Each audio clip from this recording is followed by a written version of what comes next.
I'm 30F, and my husband is 30M. Hi everyone. Not really familiar with Reddit and having an account, but saw this as an online forum for relationship advice and could use some input. I love my husband and he's an amazing man, but we have flaws like everyone else. We both aged out of foster care and met at a youth fulfillment program, basically a work camp that helps kids with no families learn the fundamentals for living, finances, certificates, as needed. We were both 18 and stayed in contact after the program ended. He made it clear he liked me, but I was truly petrified of men at that point in my life due to past experiences and rejected him a bit harshly.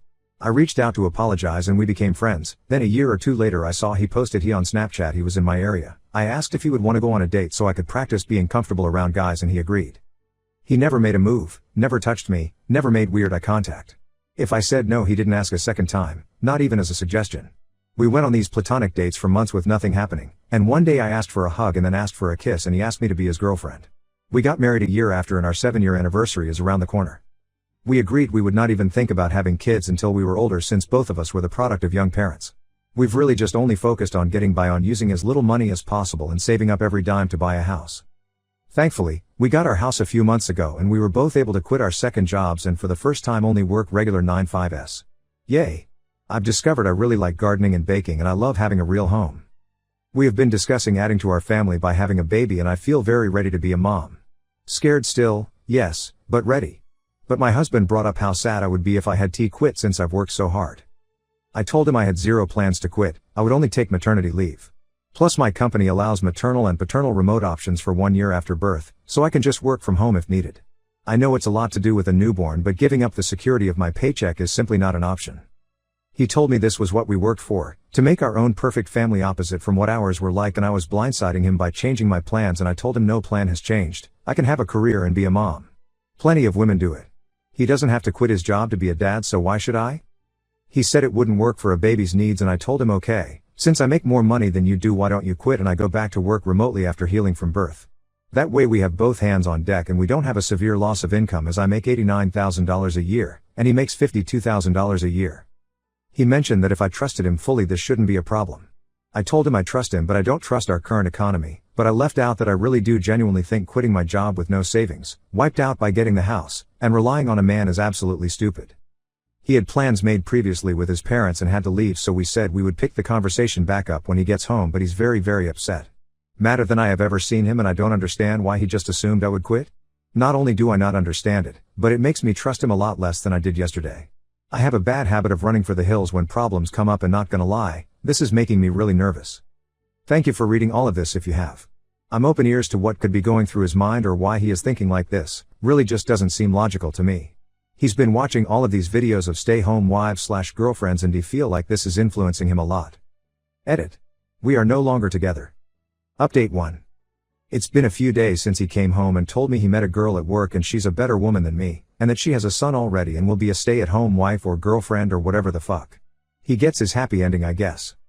He texted me right before I got off work and asked me to pick up food from one of our usual date night spots. I got home and noticed his car had boxes in it and a woman I didn't know.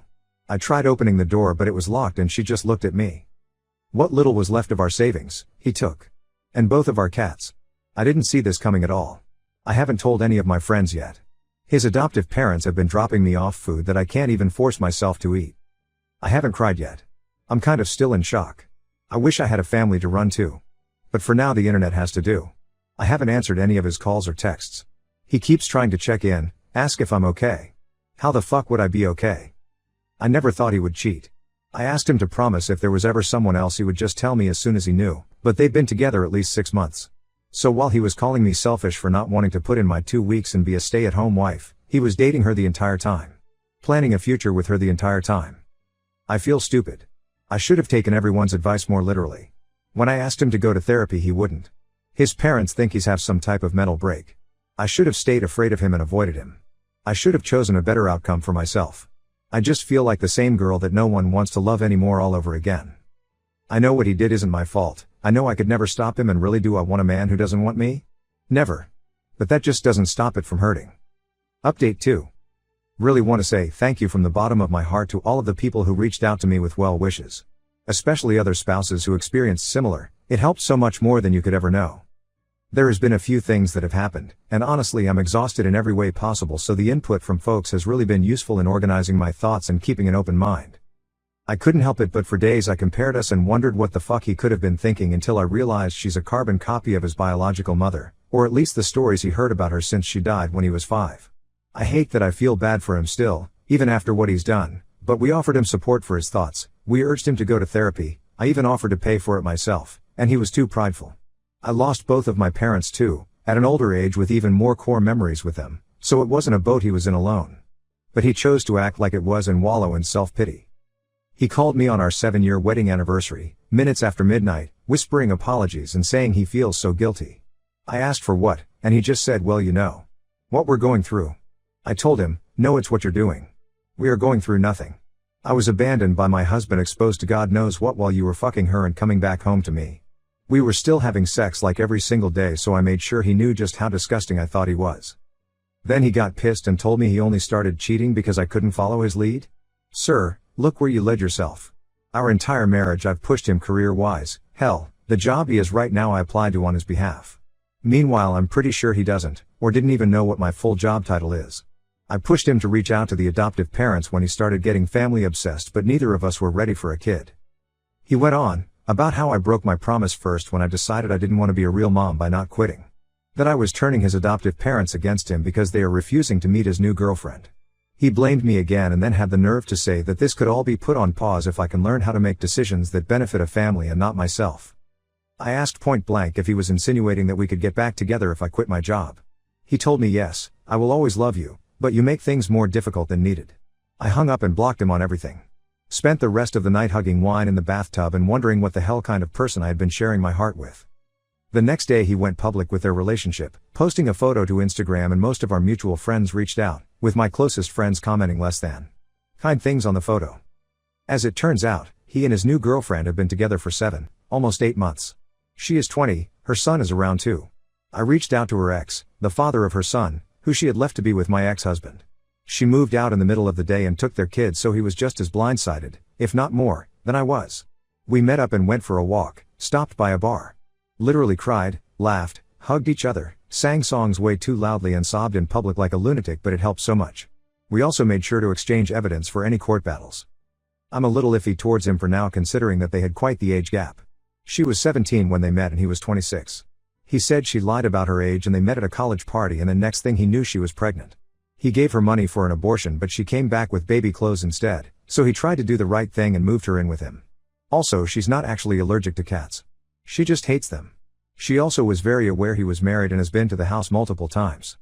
He admitted he had cheated on her before their son had been born, while she was pregnant, but that she didn't tell him she knew until after she had moved out with their son. He said he was still texting her every day, not just about their son, but also about possibly working things out. He wants her back, but she seems to be head over heels for my husband, just like I was. I told him good luck, but yeah, not the direction I'm going in at all. This time he made his bed and he will lay in it for good. Our chances of reconciliation are 0. I have never accepted someone back into my life after a betrayal, and it won't start now. At first I wanted to make sure the divorce was going to be short and as simple as possible, even if it meant giving up some things, but after that conversation, I have decided I'm fighting tooth and nail for everything I can possibly get. I live in a no-fault divorce state, but my state does have special laws for adultery, can still sue for it here, and the divorce attorney I've consulted said it looks pretty good that I won't have to pay him alimony. He also told me to look into every single banking transaction in my accounts, as he did not think they got an apartment on his income without some extra cushion, aka my money, and he was right. Last year my ex-husband told me he got really into stock trading and if he could invest some of my money as well. Guess who was never doing any stock trading, and the screenshots he showed me were all fake/pulled from somewhere else, and he had been sending that money to his girlfriend or saving it for their new place. I've been pretty enraged since finding that out. He asked his adoptive parents to ask me to allow him visitation rights to see the cats, after he had to give them back once he realized his new GF is allergic to them. I relayed that he needs to first run me my fucking money, and then take it up with the judge. I didn't think visitation was a real thing for pets, but according to my lawyer it very much is. I officially filed for divorce yesterday, and he emailed me quite the colorful email about how selfish and bitter I am for not putting my pride aside and being so fast to file for divorce and refusing to let him stop by the house to see the cats, that now he's accusing me of cheating. I read somewhere that you never really know someone until you're divorcing them, and I can truly confirm that is true. I felt like you guys deserve some sort of update considering how much support I was given. I can't share more details for now, but really thank you all again. Update 3. I was stupid and got married at 23. We met in a foster youth program. Long story short, I didn't want to be a stay-at-home mom since I was the breadwinner. He found someone younger and dumber who would. I wish Reddit let you fucking change usernames, but here we are. I had to pick up another job to make sure I'd be able to afford the house on my own, but when my regional lead from my main job heard about it, they gave me a promotion that actually cut down my work time and gives me more money. I still kept the second job. It keeps my mind busy. Most of my work days were spent in collars and heels, but the side job is a overpriced membership-only gym that I definitely can't afford without my employee discount lol. I've had a few guys approach since I filed the divorce paperwork, but I just wasn't feeling up to it. And even though I stopped wearing my ring the day he moved out, I still felt guilty. Like I was betraying him. He was the only man I've ever been with, so spending a decade learning everything about one person, and now having to switch gears is really damn hard. But, one of the guys I see often at the gym asked if I'd be his date to a seminar he's sponsoring. I said no at first, and he accepted the no very gracefully. I saw him a few days later, sparked up some conversation and asked if maybe we could try a lunch date, just us, first. I was fully prepared for him to tell me nope, you're too late, but he instead canceled the plans he had already made. We met up a few hours later and honestly my face hurt from laughing and smiling so much. He's a pretty charming man and has a lot of random knowledge about safari animals that gives me the same comfort that watching animal documentaries does. He asked me out for a dinner date the next day, and when he let me know he was in my neighborhood earlier that day, I asked if he wanted to stop by and grab a breakfast sandwich before I left for work. I have a 9-year-old cat who hates like 99% of people, but she loved him and even let him touch her belly. He dropped me off lunch at work and we met up for dinner, and ever since we've been texting almost nonstop. I've never felt this comfortable with someone so fast in my life. It's scary, but I've already told him that we're separated.